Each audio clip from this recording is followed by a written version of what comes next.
What's going on, everybody? Welcome back. Thank you for checking out this episode of the Keep Klimbing podcast. I'm back today with my man, Brian French, and we're going to talk about showcases. It's the month of January, and everybody's doing showcases. This is one of my favorite subjects. I pushed him into doing this, so, not really, but I asked him to talk because I think this is an important subject. Yeah. I think the general stigma of people maybe who are in a type of business that I'm in are maybe a little bit more anti-showcase, and I think that there's a population of people out there that are probably a little too gung-ho on showcases. I wouldn't consider myself in any one of those. I think they can be fantastic tools, and what we're going to spend more time talking about today is how for you to decide where to go, when to go, why you're going, and deciding which events to go to. Because these days, and this is kind of the first topic I want to touch on, these days there's so many options out there. There's PBR options, there's perfect game options, there's all kinds of these different options, tournaments, events, showcases, bullpen environments, live at bat environments. Like, how the heck are you trying to get recruited, and how are you trying to stand out, right? So anything that I go through like this, it's impossible for me not to reflect on like my own experience.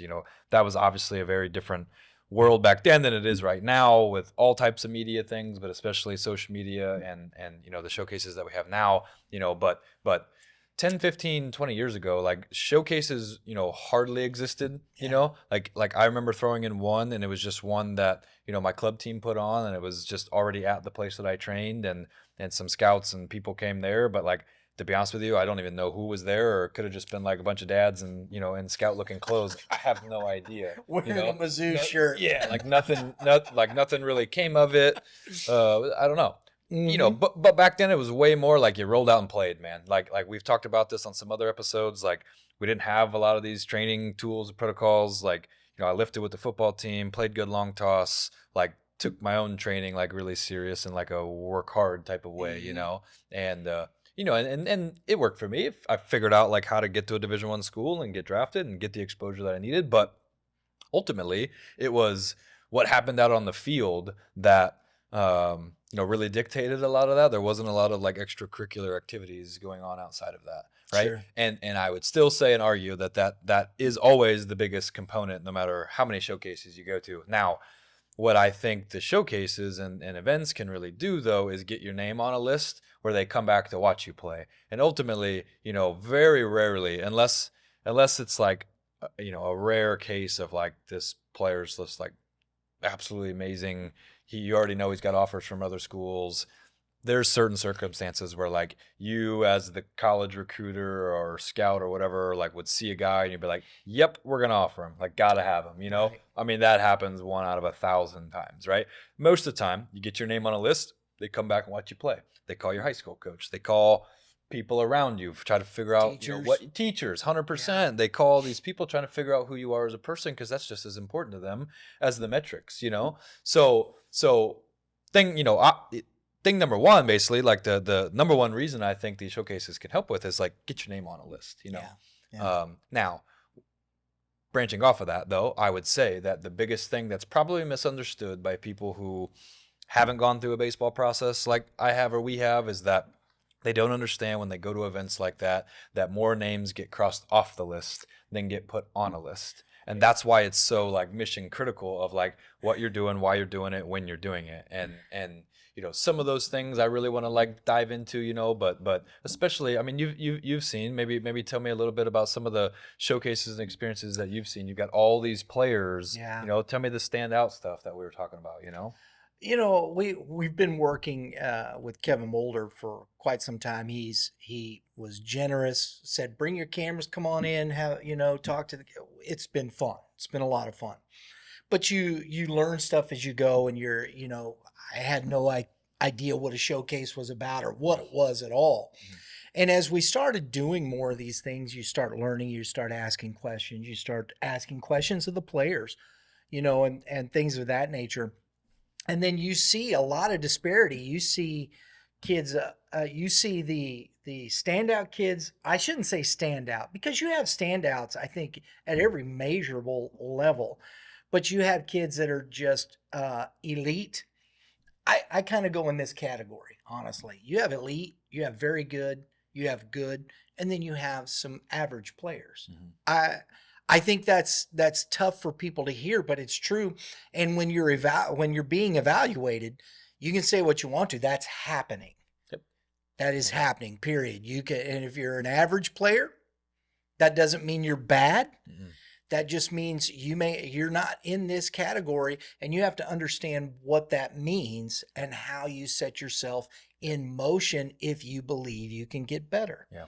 And I don't know. I think, with the programs and the things that I've seen, we've walked into, I was telling Brett before we started, I've walked into so many of these things talking to kids who show up at the events and don't have the information readily in their minds, understanding what they're there for, what are your goals, these types of things. And I think that's where the showcase piece, it isn't the fault of the showcase, like you said. It's the fault of the player. And I think, what are we doing as coaches, as support systems, programs, amen, to help these kids understand what these things and these situations are about? No doubt. I think I and our coaches at Premier, we get asked all the time by players, like, should I go to this, or what should I go to, or hey coach, I'm going to this, and they let us know ahead of time and we work it into their schedule. That's kind of maybe the context that I see and and hear about the most, and so basically what I wanted to do is take some time to maybe in a way where we can kind of present it to anybody who wants to listen to it, like how those conversations like evolve, because deciding what to go to is extremely difficult, because especially for a high school kid, even a college kid, like, you've got so many other things going on. I mean, school, personal lives, you've got like I've got other sports that I play. I've got, other obligations, I guess, for like my teams or my clubs or my, high school programs, or like whatever. You got so many things that you're kind of juggling. And then take it a whole step further, you've got all these different, PBR and Perfect Game and all these other events like going on that, like, they're basically all saying relatively the same thing, like, come to this event, get the exposure from this type of people. You've got stuff in Jupiter, you've got stuff in, Arizona, you got stuff in indoors, during this time of the year in St. Louis, like, you've got a lot of different options. And I think a lot of people, it's hard to sift through all that. It's hard to sift through all that, and we're like, which one's the best one to go to? Which one's the best one for me? I think is the best question most of those ones could ask. I agree. Yeah. And so the biggest thing I wanted to talk about is how do I go about making that decision as the athlete? And I think rule number one, 1,000%, has got to be, how does this fit into my overall training calendar and program? Understanding that if, like, is my body, is my arm, is my swing, whatever you're measuring, right? Is it ready to go then? And it's extremely hard to do that when you're deciding that 2 or 3 weeks in advance. Like, you typically want to decide that a couple months in advance, especially like on a throwing program. You were trying to peak all at the right times, first and foremost, to have a healthy and successful season. So if any event takes you off of that trajectory, you've got to cross it off immediately. Now you can layer some stuff into that, and we were talking earlier, like, well, I'm supposed to have 2 high intensity bullpens this week. I think my measurables are in a pretty decent space. Like, you need to be, up to speed with what your current metrics are. Am I ready for this? And I'm not just going ready blind. to throw off a mound. Yeah, throw off a mound, but throw off a mound well too, like your best foot forward. All of those things, So you in that particular circumstance, like within a week, you can go 2 bullpens within a week, and say you are built up for it. Yeah, it's no big deal for one of those to be a more high intense like showcase. If you've done all the work leading up to that to prep your arm and body, because the hard part about it is that, like, I could get up on that mound right now, 32 years old, about to be next week. I could get up on the mound and I could throw as hard as I could. And maybe it's a good number, maybe it's not, whatever. I'm old and washed up. That's not the point. And I probably won't get hurt. Not during that, not during that Right, mound right, session. right. Could I? Yes. I mean, Yes. there are such things as acute injuries. You throw something, tissue wasn't prepped for it. That hurts. The issue comes in like the periodized scale of, or periodized process of like how I build up my arm. That if we shoot way up and my chronic workload is way too high, and we don't do something to kind of get that balance back like going again, the more we stay outside of those undertrained or overtrained atmospheres, the higher percentage chance or like higher risk of injury like we become. So Yeah.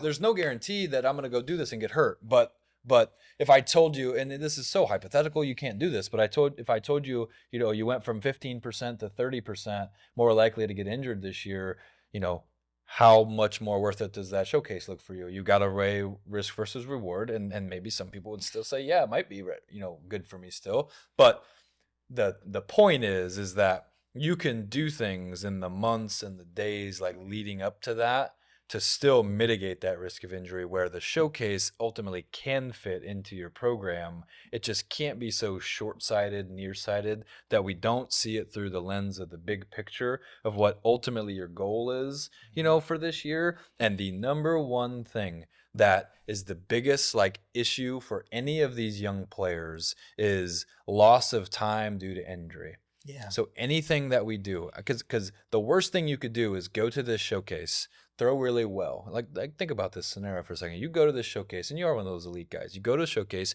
you throw really well, you get everybody's attention. They're like, dang, I'm coming to see Brian. When they want to come back and see you in March, you're banged up and you can't be a full version of yourself, or you're not even on the mound.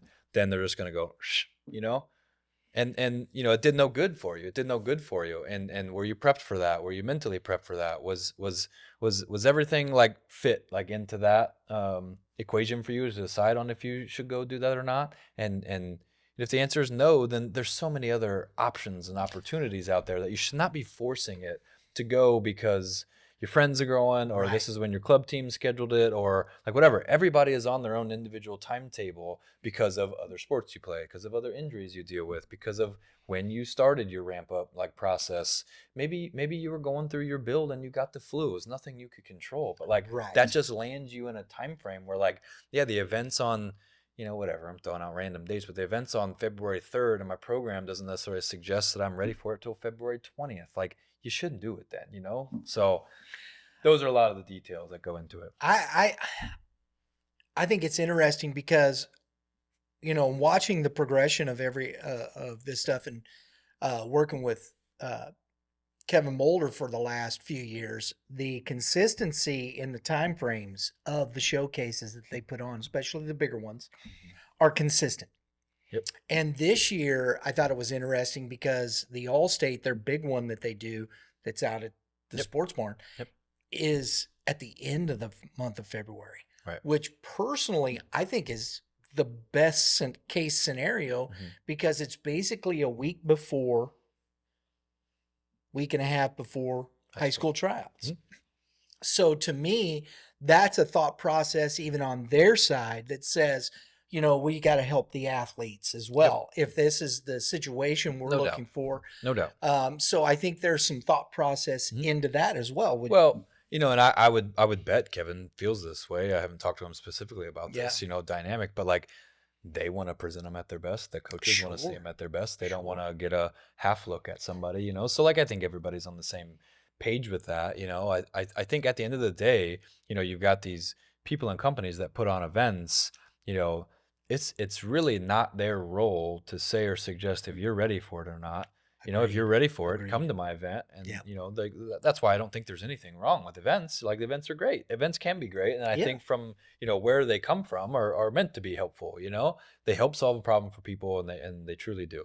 It goes to the individual to make the decision on should they be there. Now, the February 22nd timeframe, I agree. I generally agree. I would say that even still then, just because it seems right for everybody, you need to look at it through that lens of like, well, where am I at in my progression Agreed. right now? Like we got kids like playing basketball right now that, if they were following their program to a T, would probably still suggest that they're ready for it. But like truly, how compliant have you been with that? And is your arm truly ramped up to these workload amounts? And if it's not, then you need to be able to look yourself in the mirror and not just say, oh, well, because like I said, like you could pop up there and still like throw a 93. You know what I'm saying? Mm-hmm. And that would be generally good for you in an environment like that. But if it does anything and it's a detriment to any part of your season going on after that, it's not worth it. It's not worth it. And that's how you have to kind of look at these things, start to look at these things, and just not follow the crowd. It was really the only thing that comes to my mind is that, yes, I'd say generally February 22nd, if you were diligent and you started on time and you didn't have any hiccups maybe with the flu or basketball season or whatever, February 22nd should be a date where your arm is ready to go. You're 10 days out of the high school season starting, but even then, February 22nd, like you've got 3 to 4 weeks still, critical build-up time frame of when your high school season actually starts, and you need to go produce like out on the field.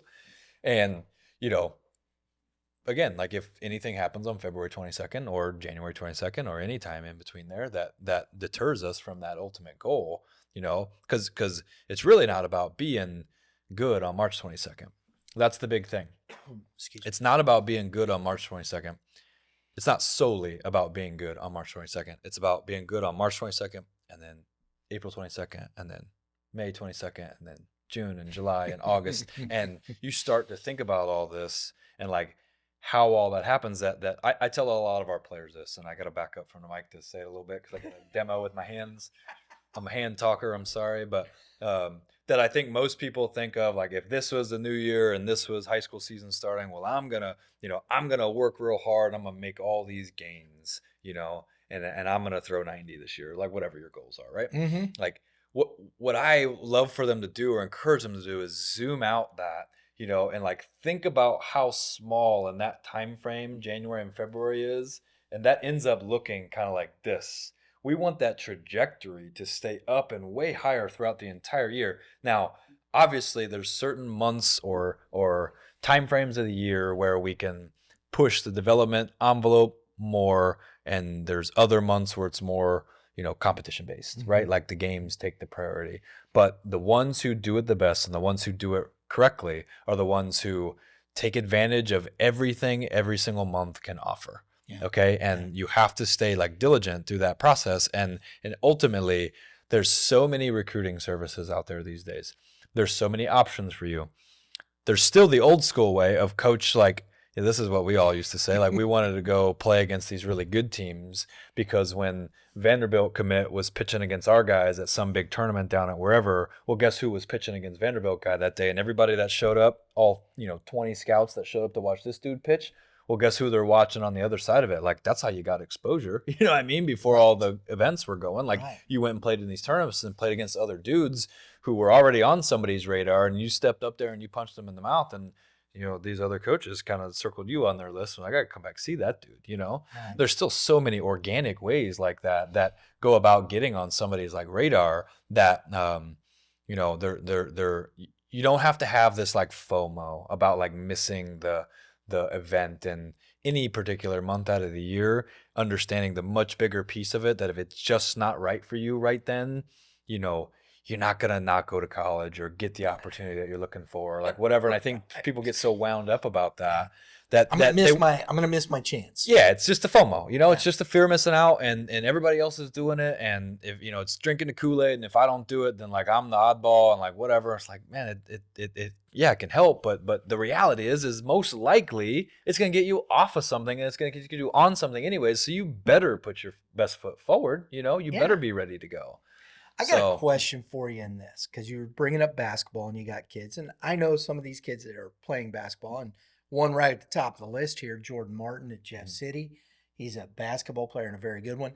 I played basketball a lot, sport I really like, and I remember, if you're shooting a lot, the tendons here, and you can get tendonitis pretty easily, and it puts a lot of strain especially if you're a shooter and you're shooting a lot and things like that throughout a high school season. Is there a factor in that if you're not throwing as much, and maybe is it different in what you would do exercise wise? Yeah, I think a lot of it comes down to just like energy systems and how you're going about like your training protocols. Like you've got a basketball player, um, just from general like fatigue standpoint. Mm-hmm. Like for him to go to basketball practice, get crushed running up and down the court, his feet are barking and he's shooting all those shots, and then to turn around and try to go do a baseball workout and go through all this throwing, like it's tough to do. It's really tough to do, so you end up kind of picking and choosing and like leaning more so on, um, you know, trying to see the athlete or the picture in whole, Mm-hmm. that understanding that they're going through some physical activity. It may not be the exact same physical activity that a non-basketball player that plays baseball would be doing in January, but at the end of the day, they're still stressing their system, and you can't continue to tax the system without consequences of that.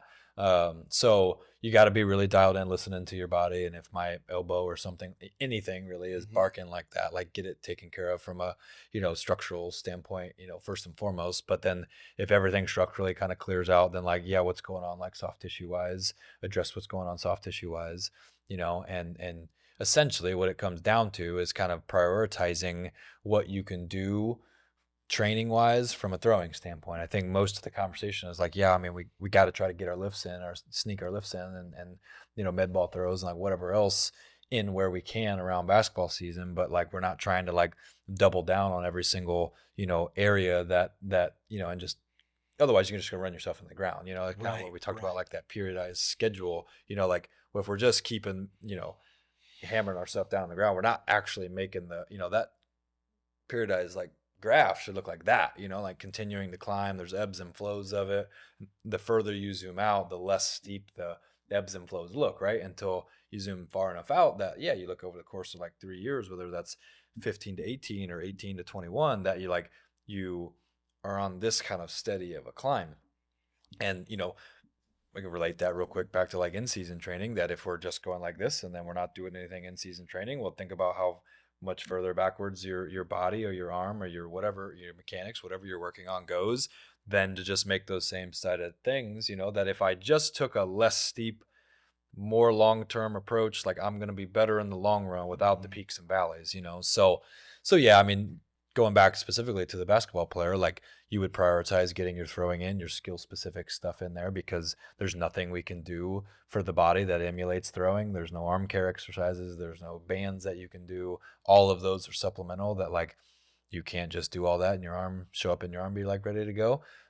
Your arm can be more ready to go if sneak some stuff in there Mm-hmm. and really prioritize getting your throwing in.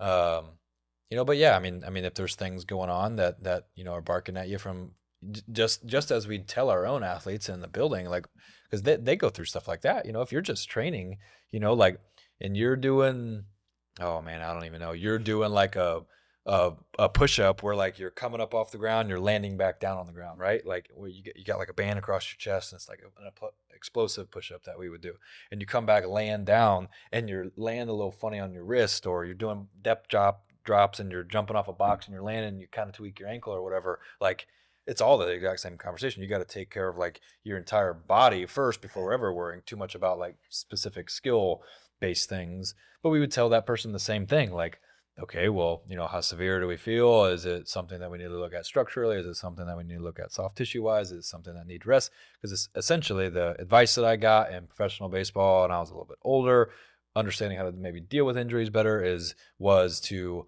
not turn a 2 week problem into a 2 month problem. Right. So like Yeah. you have a little bug going on. Well, most immature baseball players, whatever age, it could be 16, it could be 26, like it just depends. If you're looking at that and you're saying, oh, I'm going to push through, it's no big deal, and it gets worse and it gets worse and it just gets worse, and it winds up being like a whole 2 month thing. Well, all of those people, if they could have just gone back to when it first was hurting and take care of it right then, like they would have. Now, the extremely challenging part of that is we talked about earlier about how like critical time is and all that, so there are some circumstances or environments where, you got a really big outing or you got a really big something going on, and I tweaked my ankle or I did my Yeah. whatever, like I threw through it for sure. And if you can figure out a way to and still like produce well enough, then you got a way, if that's like what's right for you then. I've lived it, and so many other people have too. You know, how much pain can I put up with, basically, and still perform? Right. You know, but my point is that January 22nd is not the day to do that.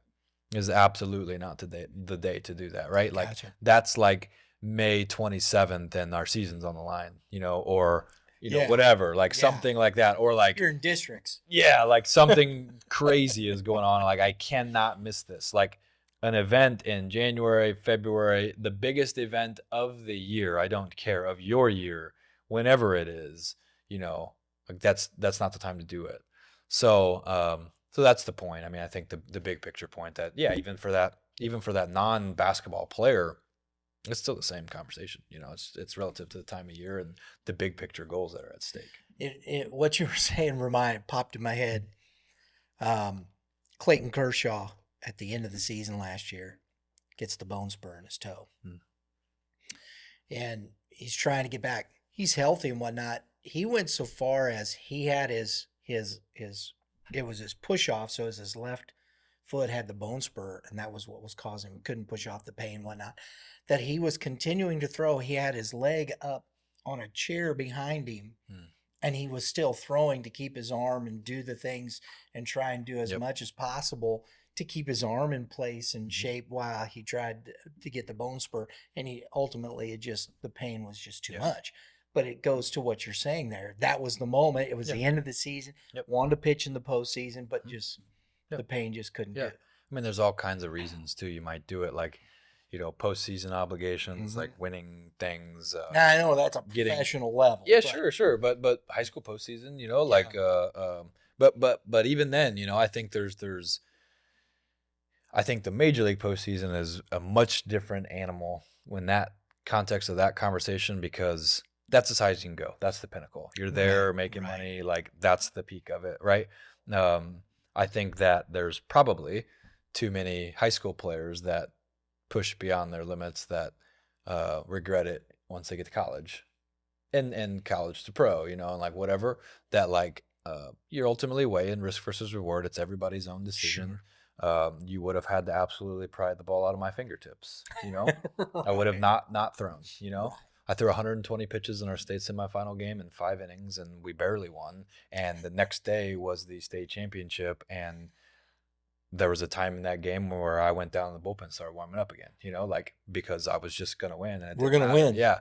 And looking back on it now, completely dumb. What am I thinking? You know, got the draft coming. You're just thinking about winning. Got Mizzou coming up. Yeah, absolutely. You know, so look, I get it. When we have all those conversations, I'm on the other side of the fence now, trying to talk sense into, trying to talk sense into 17-year-old Brad, man. Like this just is not probably the best. No, coach, I'm going out to pitch. Yeah. But I will say like that right there, what we're talking about, I think is the coach or the support system's role in all this, to be educated enough on when is the right time, why are we doing this, what should I help them decide to do. And that's what all of our coaches help all of our players try to decide to do. And when it's not right for them, tell them maybe the honest that like, hey, I don't know if this is, you know, maybe it's too high of a level, maybe it's too low of a level, maybe it's not the right time, maybe you know, you're not necessarily prepared or peaked enough to like do that. But then on the flip side of that, like, yeah, man, there's no problem with that. Like, let's do it. Let's rock and roll. I'll adjust some things. Like you were gonna throw a bullpen on Friday and that event's on Saturday, so like we'll bump that over, you know, and then we'll give you one extra day on the front end of next week's stuff. Like rock and roll. Let me know how you do. That's awesome. You know, and those opportunities ultimately, the things that the opportunities that come from those events is ultimately like why we're doing everything that we're doing, you know. So if there's opportunities for people to go do that, then and it fits, then let's do it. Let me ask you this: if you know you're talking about these, you know, maybe a little hypothetical, but maybe not. You know, you got a kid, he's in the process and that showcase coming up, and you've talked about it and whatnot, but he's not quite 100%, not quite ramped up, maybe 80. You're in the program. Can you help him push that a little quicker, or do you just say, hey, if you want to go, stay here? Is it beneficial enough for the person? Those are the decisions that have to be made in that respect, right? Yes. So there's certain things yes and certain things no. You know, there's certain things that I would say 100% you can tweak some of those things. A lot of our throwing programs, not a lot of, all of our throwing programs are built off of workload numbers, that we have basically certain criteria that would suggest that a player is ready for the next cycle of a training program, right? From an on ramp, to a build, to a mound progression, to season progression, and there's some details even within that are a little bit more specific. So you have certain like workload numbers that you're trying to get to that, without the right like time for that, like no, you can't get from a 4 to an 8 any quicker than a couple of weeks, an 8 to a 10 is what we would kind of say or suggest is like what a player needs to get to the mound, right? Mm-hmm. But even then, like you would not want your player the first couple times that they step on the mound be in a showcase environment. One, because you can go ahead and just assume that the stress from that environment is going to be much higher than any normal type of bullpen because they're ramped up, they're trying to perform well, like there's performance like metrics tied to it. Yeah. The mound itself like adds a whole nother like layer of stress to your training program because naturally, I throw harder, more effort wise, not number wise. I throw harder when I'm on the mound versus when I'm playing long toss or flat ground or whatever. Makes sense. So yeah, so you have all these different like training environments basically that induce more stress, so your role as the coach basically for programming purposes is to like dose out that stress effectively to help the player accomplish their training goals and help keep them safe as possible from the risk of injury. And so there's elements of that, like, no, you can't rush getting to a 8 workload, you can't rush getting to any type of workload number. It kind of takes what it takes. Now on the front end of that, your on-ramp timeframes, your build timeframes, your velo timeframes, your pitch design timeframes, like the tweaking that happens within all that is based off of player goals, right? Mm-hmm. Like if you got a guy that throws really hard and needs to work on a slider, then we're going to spend less time in a velo phase. That's very obvious. If you got a guy whose velo and force metrics aren't where they need to be yet, and we're not going to, go really quickly to a slider thing because it's kind of cart in front of the horse for him. Most of the time, if you're going to do this the best way, this is some of probably the hardest things to hammer home for people. And when I ask people this question, they get it way more, like, well, and maybe it's a skewed opinion because of my experience, and that's fair and valid, but like, major league players, when this is well documented, major league players, when they play through the World Series are always kind of like saying or complaining maybe that like they can't get ready for spring training in enough time, because you can't. That makes sense. You can't play through the fall, and play really high level, play at a high level and play high level competition really deep into the fall, and then also turn around and be the first one ready to go in the spring. It's just not enough turnaround time for that makes sense. Deload timeframes and on-ramp timeframes. Otherwise, you're throwing year round.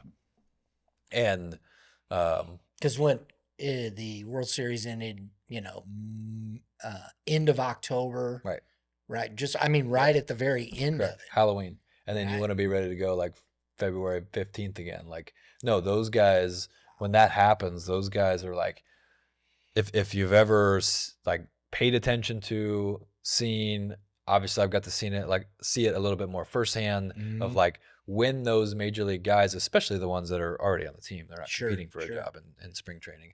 Those guys aren't really getting into the games until much later. And if they are, it's still like pretty basic, like they're coming in for an inning, they're getting their work in, and maybe they go out into the games and they don't even throw changeups, but they've been working on this changeup all off season. So they're going to go out there and every other pitch is going to be a changeup, whether they're freaking banging him off the wall or they're spiking him in the dirt. He's going to get to his pitch count and the manager's going to come get him anyways. And none of that even mattered, so no stats mattered from that, like whatever.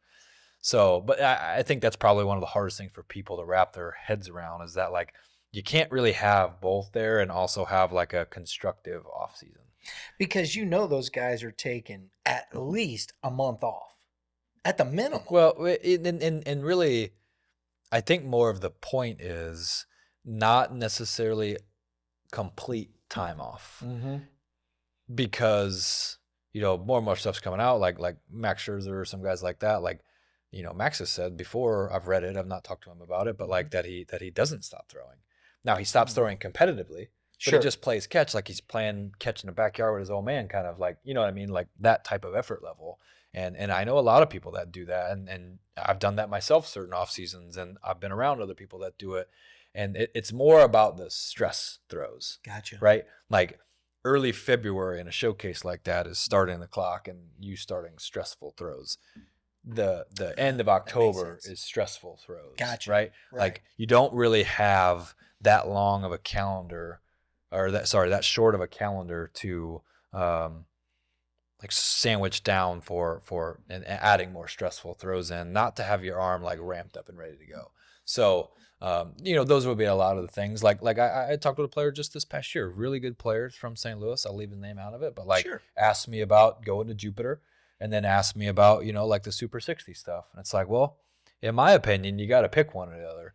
Both of them are very similar environments, and I bet you there's gonna be a lot of the same people at both of them. If you do well at one of them, I think you did it. I think you did your job, and you're kind of playing with fire, trying to go to 2 from a health standpoint and like am I going to do well standpoint, So, but those are like some of the things that I think we talk about. But look, I also throw this out. It's a whole nother beast, whole nother animal. There's so many people playing winter ball and playing stuff like throughout the year that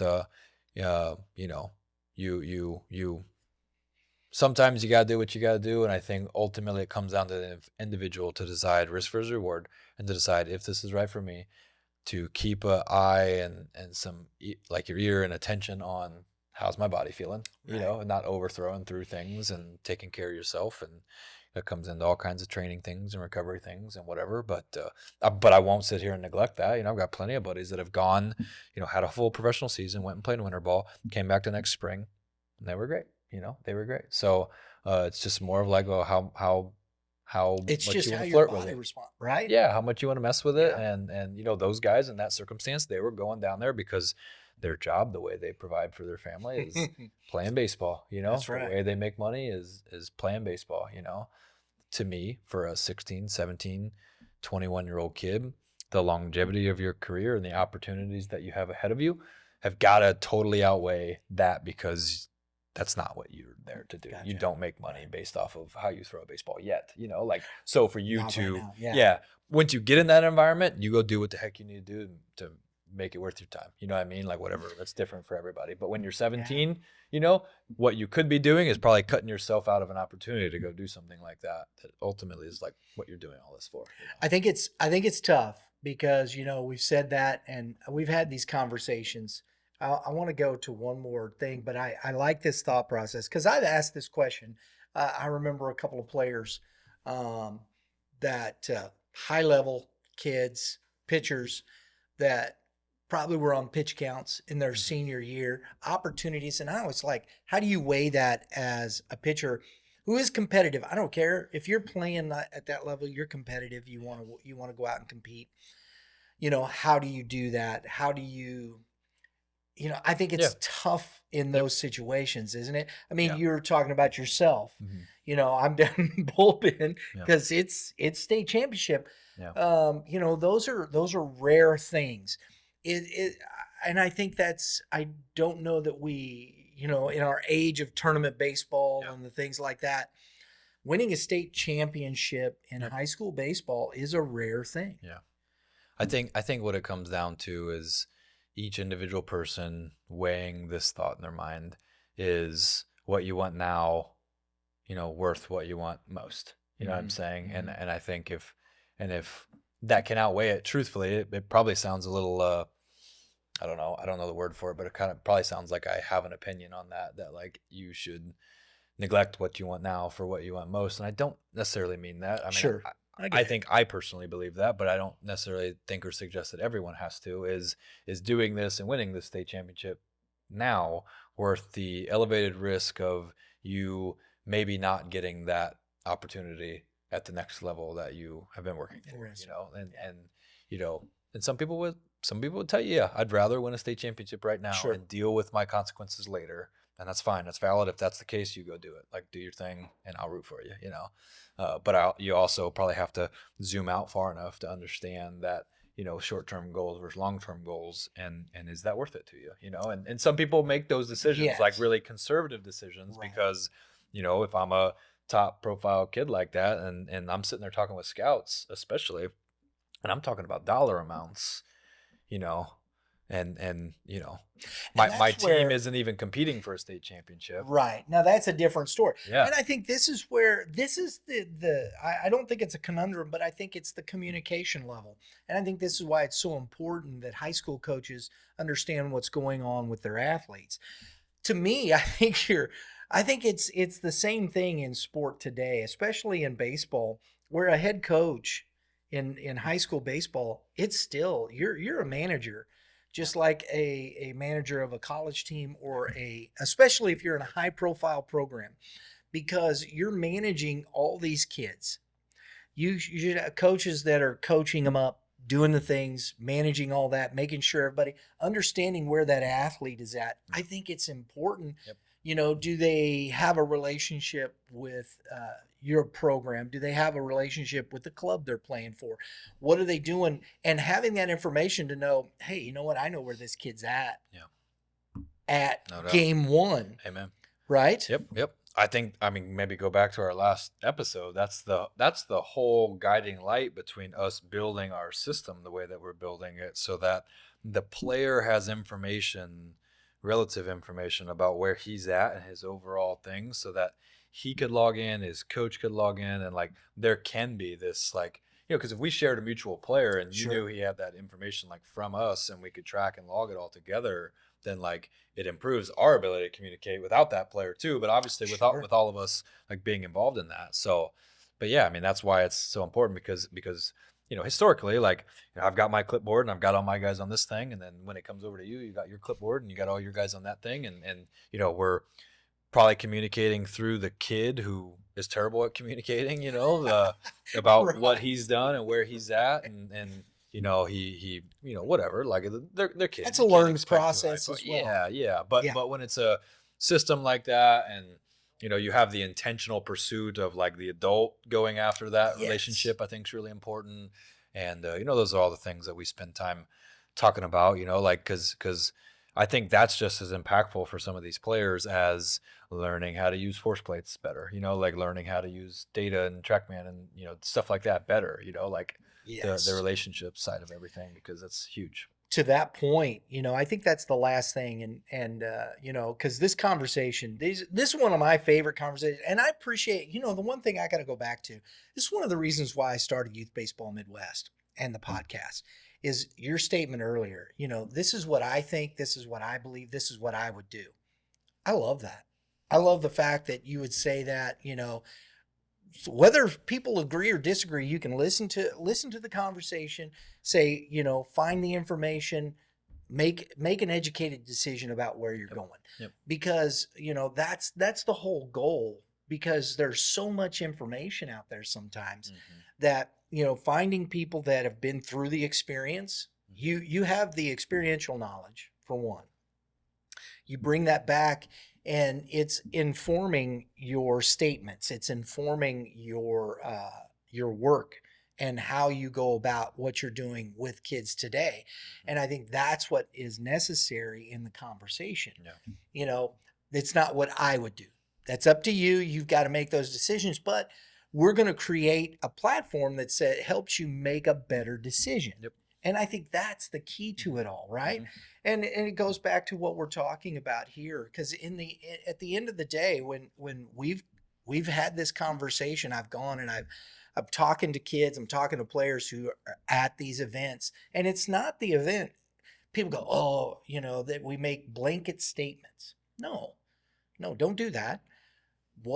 I like how you put it, what's best for you at this point in time. Yeah. And that's what you have to start doing. And the event is there in case you're ready for it and you're ready to do those things and perform at that level. Yep. And to set yourself in that position to where this is who I am, this is what I can do. There you go. And I think those are the important things, because when the kids show up, we've asked the question, and I said this to you before we started, what's your metrics? Where are you at? I don't know. Well, how can you set a goal? Yeah. That goes to your point. Then you're not ready for this. Yeah. You shouldn't be there if you don't know. Yeah. That means you don't have a goal set. for one. Yeah, and you probably didn't prepare the correct way. Right? Yep. So I think all of those things go into this whole thought process you're talking about. Because if you're going to go to that, you better understand where you're at or where you've been.